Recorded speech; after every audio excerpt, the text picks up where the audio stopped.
Hello everyone. I wanted to do a tutorial just on the fabric accordion spine.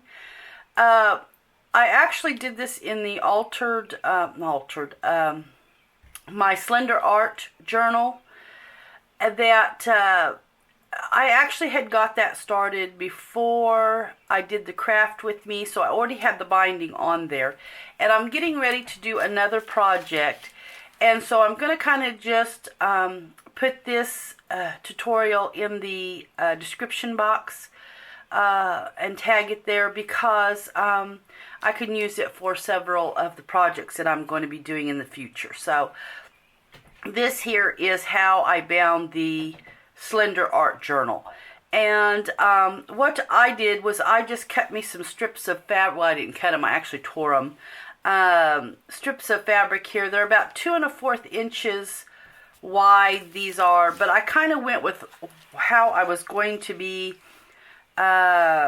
doing my journal and how, how big I wanted the space in between to be.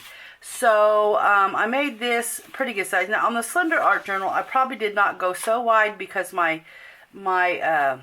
of course my pages were only, very narrow, like a 2 1/2 inch or something on it. A little over 2, about a 2 1/8, because I cut it right at that line. So I'm getting ready to do a project though with the actual time cards in the size that they are. And so I wanted this to be just a little bit bigger than what I had done on the Slender Journal. So I probably went 2 inches or even less on the art journal. So you have to do it to your liking. This is just going to be the basic tutorial on how I done that. So it's always to your own liking and how you want to do your pages. So this here is, of course, the length of the time card, and so you'll want it the length of whatever you're using by the width of however much space you want in between. So in order to do the accordion binding, you actually want the fabric on the back side of your pieces, okay? Each one will go on the back side, just like this. So, and I like to do mine with my cards up and not like this on the back side face down, because I want to make sure that what I'm getting in between is what I want. And when I do it this way, I really can't see, the spacing. I want to be able to see that spacing. So what I do is I lay my fabric down, and I'm going to use Fabri-Tac for this. And then what I want to do is I want to just get me some, and I would use Fabri-Tac unless you're just going to sew them on. And I only go on the edge at first. I can always turn it over and kind of put a little glue. I'd rather have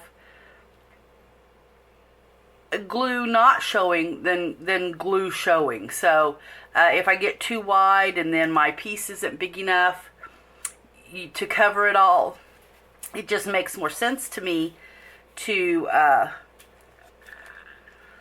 use less glue in the beginning.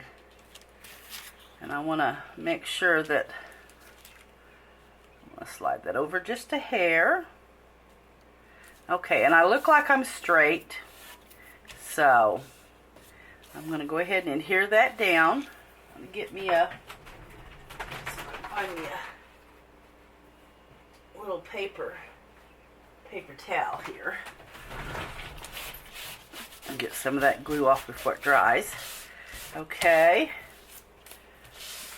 Yeah, I like that. And then I do come back here, and if I look like I'm a little crooked, then I just kind of straighten it up while my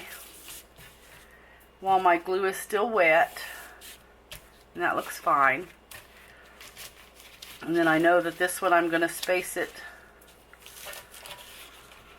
This here for this project is going to be a little different, so I want to space it just a little just a little different than I did the other one even.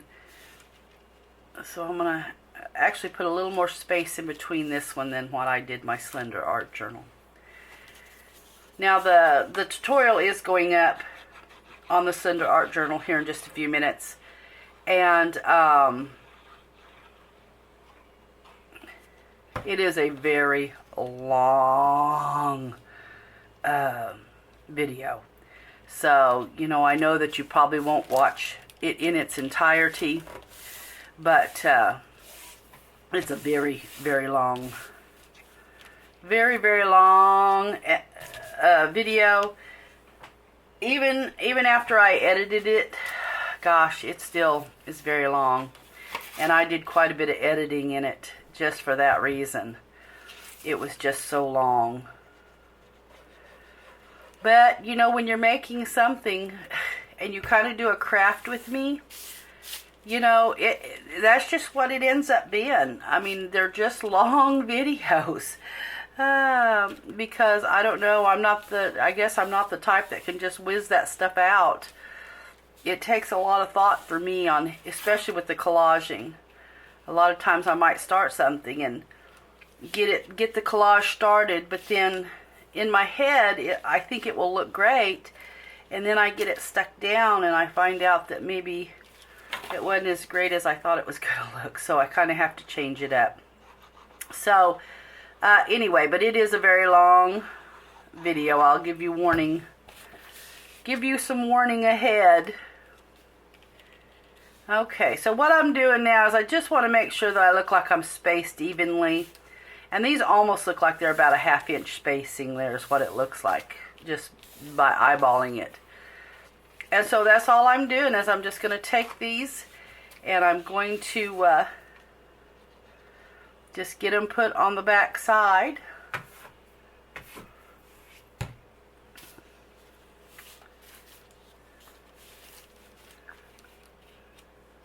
And I can kind of see how much I have. That's kind of what I'm judging by up here, because I can kind of see my fabric right up here. So I can kind of see how much I have. Now that one there looks like it might be on a little crooked, which it is. Okay.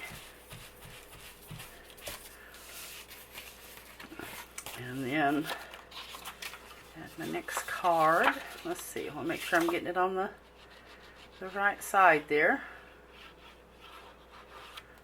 And this is really just an easy binding. And all I'm doing is just trying to make sure that I've got that 1/2 inch gap, the same spacing, and that I'm getting them evenly, getting my pages evenly. That one there, I actually look like I drooped down a little bit. But it's still wet enough, I think I can move it up. So,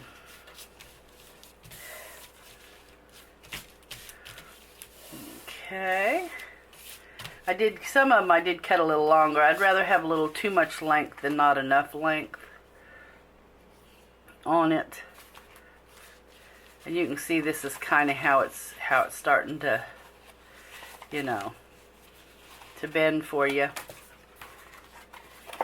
And I'm wondering if I need to come up before that completely dries. I think I want to bring that up just a little more. I've got it a little off.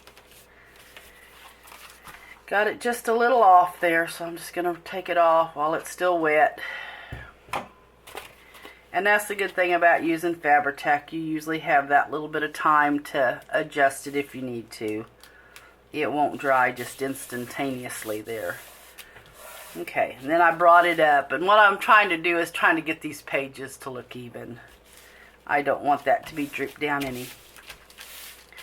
Okay, so I just got 2 more to put on here. And I'm going to go ahead and get that little bit on there. Very easy peasy, guys.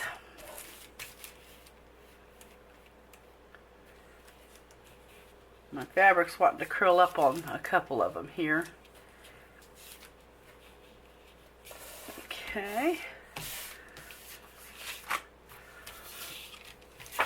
You just want to make sure that before you put your glue on that you're getting it on the right side and you're not getting it upside down. Let's get that pulled out of there. Yeah, I've got this little piece wanting to curl up. It was actually on the edge there. That fabric was where I ripped that. That's why it's wanting to kind of curl up on me. It was like an edging, almost like your salvaged end there. Okay, just trying to get my spacing back on there. Right, one more card, and I just kind of want to make sure I'm folding good here. Okay. Now on the Slender Art Journal, like I said, I did not leave this much spacing. You'd only want about half that much spacing, honestly. But because what I've got in mind for this project, I do need a little extra spacing. So that's kind of why I have them spaced a little further apart.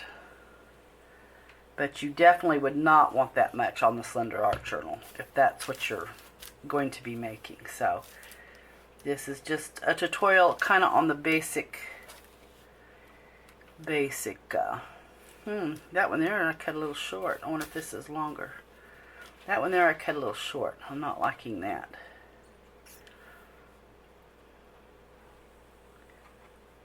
Okay.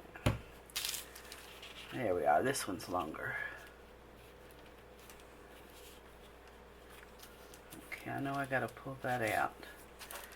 I can tell it's kind of even by how much fabric I have, you know, spaced going down the side here. Okay, so there we are, and this will be the last time card. 1, 2, 3, 4, 5, 6, and 6 is what I used on my Slender Art Journal. I used 6 time cards. And I did save my pieces, though, that I cut off. I saved them in case I want to use it in another collage, another spot of something, you know, that I'm collaging in another book, another project for another time. I did save those. Okay, so here is how I actually bound the Slender Art Journal. And what you'll want to do, this one has to close, or this is how I did mine. I made this one to close this away and decorated this for the cover. And then the others I just simply did them like an accordion. And then that way when you open them up, they're opened up like so. And then this would be your back cover. So that's how easy it is, ladies. That's how easy it is. So anyway, like I said, the tutorial or craft with me for the Slender Art Journal is coming up right behind this one. So anyway, thanks so much for watching, ladies.